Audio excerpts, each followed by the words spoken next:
Hello दोस्तों, नमस्कार। स्वागत है आपका आज की इस वीडियो में बताने वाले हैं पाठ 5 समांतर श्रेणी वर्ग 10वां का VBI क्वेश्चन है। ठीक है, और इसी हल करना है ना।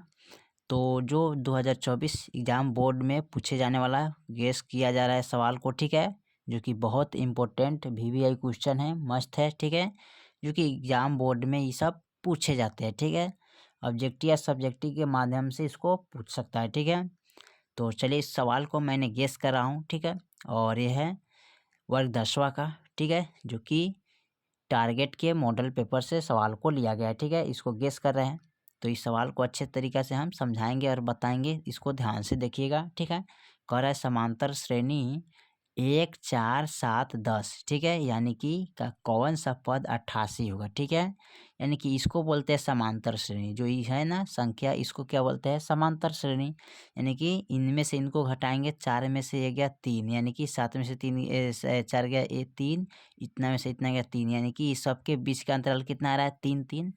तो इसका कह रहा है कौन सा पद 88 होगा। ठीक है, तो चलिए इसको हल करते हैं और आपको बता रहा है कि किस तरह हल किया जाता है समांतर श्रेणी को। ठीक है, बहुत आसान तरीके से हल कर निकाल सकते हैं पद का मान।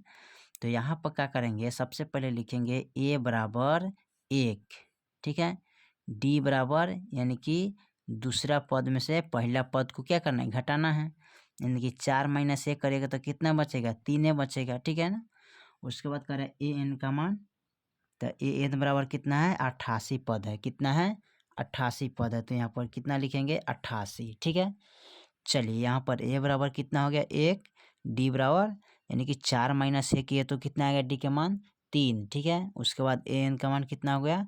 88। ठीक है, अब इसको बाद करना क्या है? इसका फॉर्मूला आता है a प्लस n माइनस 1 गुने d बराबर an। ठीक है, अब उसके बाद क्या करेंगे? इसको 1 के मान कितना है? 1, तो यहाँ पर 1 लिखेंगे। ठीक है, प्लस n के मान नहीं दिया है तो इसका कोई मान नहीं लिखेंगे, जितना है उतना ही रह जाएगा। ठीक है, तो यहाँ पर लिखेंगे n माइनस 1। ठीक है, यहाँ d के मान कितना दिया है?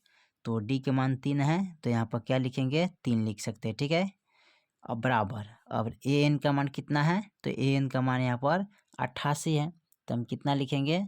88 लिखेंगे। ठीक है, चलिए यहाँ पर तो मैंने सब अंक को रख के बैठा दिए। ठीक है, यानी कि a के मान, d के मान और an के मान यहाँ पर रखकर इसको बैठा दिए। यानी कि a बराबर 1 होगा, प्लस है n बराबर कुछ नहीं, तो ठीक है जितना है उतना ही यहाँ पर उतर जाएगा, और d के मान 3 है और an के मान 88 है। ठीक है, चलिए उसके बाद क्या करते हैं? इसको यहाँ लिखेंगे n माइनस 1। ठीक है, 3 बराबर 88। ये प्लस में है तो इधर उठा के लाएंगे तो क्या हो जाएगा? -1 हो जाएगा ना।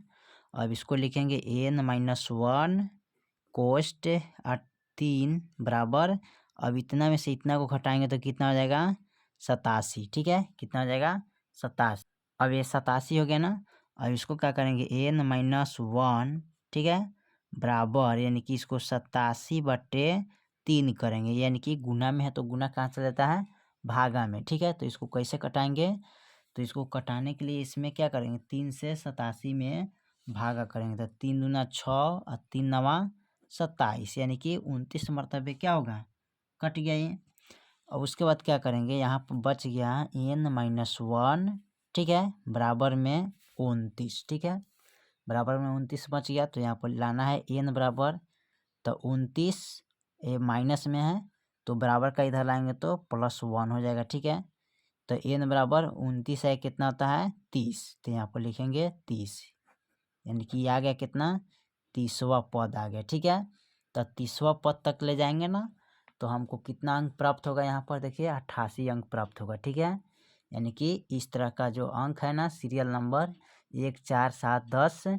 ठीक है, इस तरह करते जाएंगे 88 तक, यानी कि 30 तक। ठीक है, यानी कि इतना 30 पद तक ले जाएंगे ना, इस तरह का पद लिखते तो हमको कहाँ तक चले जाएंगे? वहाँ 88 अंक हमको प्राप्त हो जाएगा। ठीक है, यानी कि 88 अंक। ठीक है, तो चलिए इसको हमने हल कर दिए, बहुत आसान तरीका से हल किए। ठीक है, जो एग्जाम बोर्ड में पूछे जाते हैं। ठीक है, फिर मिलते हैं अगले वीडियो में, तब तक के लिए जय हिंद, जय भारत।